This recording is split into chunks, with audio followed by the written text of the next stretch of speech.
नमस्कार मित्रों, आपके अपने YouTube चैनल में आपका स्वागत है।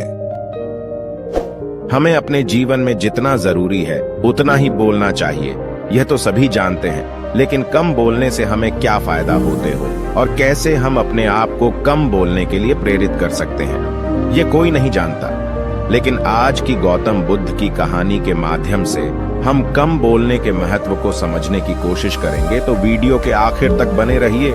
चलिए शुरू करते हैं। एक गांव में गौतम बुद्ध का बहुत बड़ा आश्रम था। वहां पर एक प्रसिद्ध बौद्ध गुरु रहते थे। वहां पर उनका एक शिष्य बहुत बोलता था। वो हर समय इधर उधर की बातें करता था। जब वह दान लेने के लिए जाता तो हर घर से एक नई कहानी लेकर आता और आश्रम के दूसरे शिष्यों को सुनाता था। एक शिष्य की दूसरे से बुराई करता, चुगली करता और दूसरों के सामने अच्छा बनने का प्रयास करता। खुद के मुंह से ही खुद की तारीफ करता रहता और हमेशा ही खुद को गुरु के सामने सबसे बुद्धिमान और उत्तम साबित करने का प्रयास करता। वह खुद को सभी शिष्यों से अलग और श्रेष्ठ मानता था। उसका कहना था कि मैं एक अमीर घर का बालक हूं। अगर मैं चाहता तो एक आरामदायक और सुविधाओं से भरा जीवन जी सकता था, लेकिन मैं वह सब छोड़कर यहाँ आ गया क्योंकि मुझे सत्य की खोज करनी है, खुद को जानना है, जीवन को जानना है। इसीलिए मेरा त्याग तुम सबसे बड़ा है।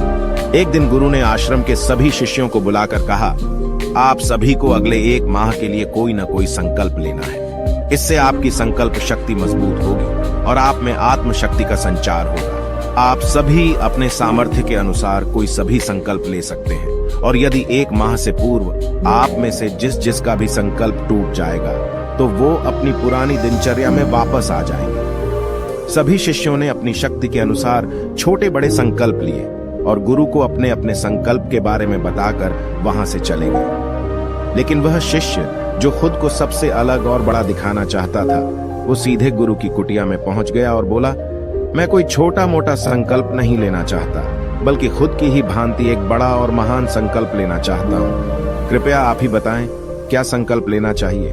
उसकी यह बात सुनकर गुरु मुस्कुराए और बोले, क्या तुम मेरे द्वारा दिए गए संकल्प को पूरा कर पाओगे? क्या तुम्हारे लिए उसे पूरा करना संभव होगा? शायद नहीं, वो तुम्हारे लिए संभव नहीं है। तुम उसे पूरा नहीं कर पाओगे, इसीलिए तुम खुद ही कोई संकल्प ढूंढो। शिष्य ने कहा, नहीं गुरुदेव, आप जो भी संकल्प मुझे देंगे मैं जरूर उसे पूरा करूंगा। गुरु ने कहा, ठीक है, तो तुम अगले 1 माह तक चुप रहोगे, मुंह से एक शब्द भी नहीं निकालोगे, यही तुम्हारा संकल्प है। शिष्य ने कहा, गुरुदेव, ये भी कोई संकल्प है? ये तो बहुत ही आसान है। 1 माह तक चुप ही तो रहना है। आप कोई बड़ा संकल्प दीजिए जो मेरी योग्यता के लायक हो, जिसे पूरा करने में मुझे समस्या हो। गुरु ने कहा, पहले तुम इस संकल्प को तो पूरा करके दिखाओ। शिष्य ने गुरु की बात मान ली और वह उसी समय चुप हो गया और पलटकर कुटिया से बाहर चला गया। उसे चुप रहना बहुत आसान लग रहा था। उसने एक दिन तो जैसे तैसे चुप रहकर काट लिया, लेकिन दूसरे दिन से उसके मन में ना बोलने का बोझ बढ़ने लगा। तीसरे दिन उसे भारीपन महसूस होने लगा और चौथे दिन उसके अंदर एक अजीब सी बेचैनी होने लगी, क्योंकि आसपास आश्रम के सभी शिष्य एक दूसरे से बातें कर रहे थे। वो भी अपना पक्ष उनके सामने रखना चाहता था, उनकी बोलती बंद कर देना चाहता था, लेकिन उसका संकल्प उसके आड़े आ रहा था। इसीलिए वो पूरे दिन सिर्फ मुंह और आंखें बनाता रहता। इसी तरीके से कुछ दिन और बीते और वह शिष्य बीमार पड़ गया। उसका सिर फटा जा रहा था, उसका खाने पीने तक का मन नहीं कर रहा था। वह सिर्फ बोलना चाहता था। वह गुरु के पास गया और उनके सामने बैठकर लिखकर उन्हें बताया, गुरुदेव, मैं बोलना चाहता हूं, बिना बोले। मुझे सांस नहीं आ रही, मेरा दम घुटता जा रहा है, मैं अंदर ही अंदर पागल हुआ जा रहा हूं। मैं क्या करूं? संकल्प तोड़ दूं क्या? यह पढ़कर गुरु मुस्कुराए और बोले, संकल्प तो तोड़ने के लिए ही होते हैं, लेकिन जो अपने संकल्प को पूरा कर लेता है वही अपनी आंतरिक शक्ति को बढ़ाता है, और जो अपनी आंतरिक शक्ति को बढ़ा लेता है वो समझ और जागृति की राह पर आगे बढ़ जाता है। संकल्प का लेना भी तुम्हारे हाथ में था और इसे तोड़ना भी तुम्हारे ही हाथ में है। तुम्हारे बहुत से भाई अपने संकल्प को तोड़कर अपनी पुरानी दिनचर्या पर वापस आ चुके हैं। अगर तुमसे नहीं हो पा रहा तो तुम भी संकल्प तोड़ कर अपनी पुरानी दिनचर्या पर वापस जा सकते हो। लेकिन याद रहे, अगर आज तुम इस छोटे से संकल्प को नहीं संभाल पा रहे तो तुम अपनी बाकी की पूरी जिंदगी को कैसे संभाल सकोगे? बाकी फैसला पूरी तरह से तुम्हारे हाथों में है। गुरु की यह बात उस शिष्य के दिल में चोट कर गई। वह बिना कुछ बोले वहां से वापस चला गया और खुद को अपनी कुटिया में बंद कर लिया। वह केवल अपने जरूरी कामों के लिए ही कुटिया से बाहर निकलता, बाकी सारे समय कुटिया के अंदर ही बैठा रहता। 15 दिन बीत चुके थे और आश्रम के लगभग सभी शिष्यों का संकल्प अब तक टूट चुका था, लेकिन उसका संकल्प अभी भी जारी था। संकल्प लेने के बाद से अब तक उसने एक शब्द भी ना बोला था। सारा आश्रम हैरान था कि इतना बोलने वाला इंसान चुप कैसे हो गया। 15 दिन बीतने के बाद वह दोबारा अपने गुरु के पास गया और लिखकर बताया है, गुरुदेव, मैं बाहर से तो चुप हूं, लेकिन मेरे भीतर बहुत सी आवाजें हैं, बहुत सी चीख पुकार और शिकायतें हैं। मैं अंदर ही अंदर बात करता रहता हूं। मेरा मन तरह तरह के प्रश्न पूछता रहता है। मैं बाहर से जितना मौन हूं, भीतर से उतने ही शोर शराबे से भरा हुआ हूं। क्या इस तरह से मेरा संकल्प अभी भी जारी है? गुरु ने कहा, हाँ, तुम्हारा संकल्प अभी भी जारी है, लेकिन जब तक लोगों की ये आवाजें तुम्हारे कानों में पड़ती रहेंगी, तुम्हारा मन बोलता रहेगा, क्योंकि इसे तो आदत है बोलने की। तुम भले ही बाहर से चुप रहो, लेकिन तुम अंदर ही अंदर बोलते रहोगे। तुम्हें इन बातों से, इन आवाजों से दूर जाना पड़ेगा। शिष्य गुरु को प्रणाम कर वहां से चला जाता है और सुबह होते ही अपनी कुटिया छोड़कर जंगल की तरफ चला जाता है। कई दिन बीत जाते हैं, संकल्प का समय भी पूरा हो जाता है, लेकिन शिष्य लौटकर नहीं आया। आश्रम में सभी को डर था कि कहीं जंगली जानवरों ने उसे खाना लिया हो। इस बीच उसे ढूंढने की बहुत कोशिश की गई, लेकिन वह कहीं नहीं मिला। सभी गुरु भाइयों ने मान लिया था कि जंगली जानवरों ने उसे अपना शिकार बना लिया है, लेकिन गुरु को ऐसा नहीं लगता था। एक दिन आश्रम का एक अन्य शिष्य गुरु के पास आया और बोला, गुरुदेव, हमारे उस अधिक बोलने वाले भाई के साथ क्या हुआ होगा? क्या जानवरों ने उसे मार दिया होगा? गुरु ने कहा, हो सकता है कि जानवरों ने उसे अपना शिकार बना लिया हो, लेकिन उसके न लौटने की एक दूसरी वजह भी हो सकती है। शायद उसे वो मिल गया है जिसके लिए वह गया था। फिर शिष्य ने पूछा, गुरुदेव, क्या ज्यादा बोलना इतना हानिकारक होता है? गुरु ने कहा, इंसान के जीवन के बहुत सारे दुखों में से एक दुख ये भी है कि वो कभी चुप नहीं रह सकता, हमेशा कुछ ना कुछ बोलता ही रहता है। सिर्फ हमारे बोलने के कारण हमारे आधे से ज्यादा दुख पैदा होते हैं। परिवार के अधिकतर झगड़ों की वजह हमारा बेमतलब बोलना ही होता है। हम में से कोई भी चुप नहीं रहना चाहता, हम बस सामने वाले को सुना देना चाहते हैं। जो भी हमारे मन में है सब निकालकर उसके मन में बैठा देना चाहते हैं। उसे समझा देना चाहते हैं कि देख, तू गलत है और मैं सही, और इस तरीके से सब एक दूसरे की सड़ी गली बातों को ग्रहण कर रहे हैं। इस तरीके से सुनने और सुनाने का यह काम जिंदगी भर चलता रहता है, लेकिन इस नासमझी में हम अपना समय, अपना जीवन, अपनी समझ और सबसे महत्वपूर्ण वो कीमती पल जो जिए जा सकते हैं, जिनको अनुभव किया जा सकता है, जिनमें आनंद को प्राप्त किया जा सकता है, ये सब खो देते हैं। लेकिन इसके बदले हमें मिलता क्या है?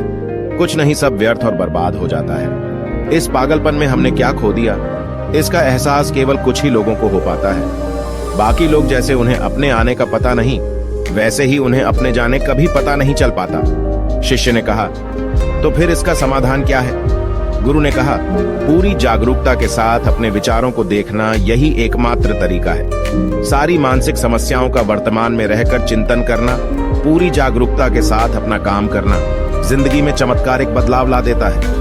उसके बाद वह शिष्य गुरु से अपने प्रश्नों का उत्तर पाकर उनको प्रणाम करके वहां से चला गया। उस शिष्य को आश्रम छोड़कर गए हुए 3 महीने का समय बीत चुका था, लेकिन उसकी कोई खबर ना थी।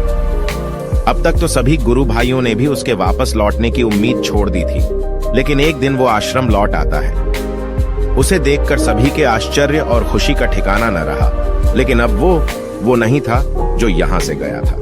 वो कुछ और ही बनकर वापस आया था। उसके अंदर एक गजब का बदलाव महसूस किया जा सकता था। उसके चेहरे पर एक गजब का ठहराव और आंखों में बड़ी शांति थी। आश्रम में आते ही सभी गुरु भाइयों ने उसे चारों तरफ से घेर लिया और बातें करने लग गए। वह भी अपने गुरु भाइयों से बातें करने लगा। उससे बात करने वाले सभी ने यह अनुभव किया कि अब वे पहले जैसा उतावला और बातूनी नहीं रह गया था। उसके मुंह से एक एक शब्द बहुत ही सुलझे हुए और मधुरता के साथ निकल रहे थे। थोड़ी देर तक गुरु भाइयों से बात करने के बाद वह सीधा गुरु की तरफ चला गया। उसने गुरु के चरण छुए और कहा, गुरुदेव, क्या मैं अब भी मौन हूं? क्या अब भी मेरा संकल्प जारी है?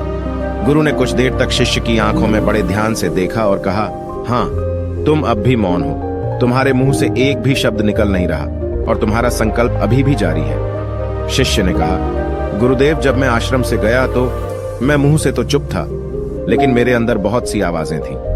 मन में बहुत से प्रश्न थे और वो बंद नहीं हो रहे थे, तो मैं जंगल में चला गया इस उम्मीद से कि वह मुझे शांति मिलेगी और मेरे मन की बकबक कम हो जाएगी। लेकिन मैं जितना एकांत में जाता गया, मेरे अंदर की आवाज उतनी ही तेज होती गई। मेरे भीतर की पुरानी से पुरानी आवाज मुझे सुनाई देने लगी। तब जाकर मैंने महसूस किया कि मैं कितना गलत कर रहा था। जब मैं अपने परिवार वालों, दोस्तों को और गुरु भाइयों को बुरा भला कहता था, तो उस समय मुझे लगता था कि मैं सही कह रहा हूँ।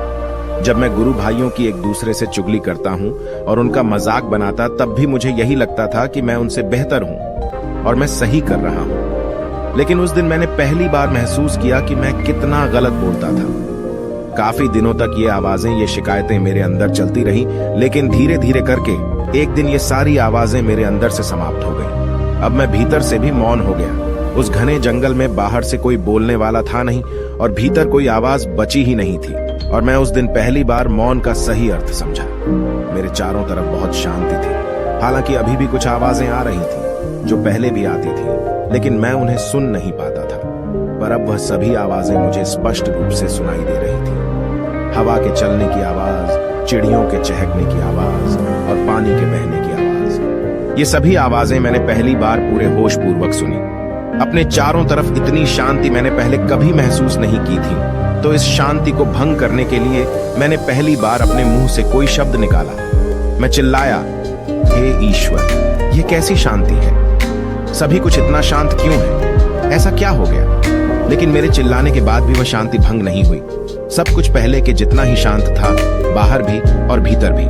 हे गुरुदेव, मैंने अपने गुरु भाइयों से बात की, मैंने आपसे बात की। मैं बोल रहा हूँ, मैं चल रहा हूँ, मैं सब कुछ देख रहा हूँ, लेकिन मैं अपने भीतर एकदम एकांत में हूँ, मौन में हूँ, भीड़ में होता हूँ, तब भी भीतर से अकेला एकांत में होता हूँ। जब मैं खुद में भी शोर करना चाहता हूँ, तब भी एकांत में ही होता हूँ। अब सब दिखाई पड़ने लगा है, सब सुनाई पड़ने लगा है। गुरु ने कहा, जब तक हम बाहर की तरफ बोलते रहेंगे, भीतर अशांति ही रहेगी। लेकिन जिस दिन हम भीतर की तरफ मुड़ जाएंगे, तब हमारे मुंह से कुछ भी निकलेगा, हम शांत ही रहेंगे। दुनिया में जितनी भी बुराइयां हैं, ज्यादातर हमारे बोलने से ही उत्पन्न होती है, क्योंकि हम चुप रहना नहीं चाहते। हम जितनी जरूरत है उससे कहीं ज्यादा बोलते हैं।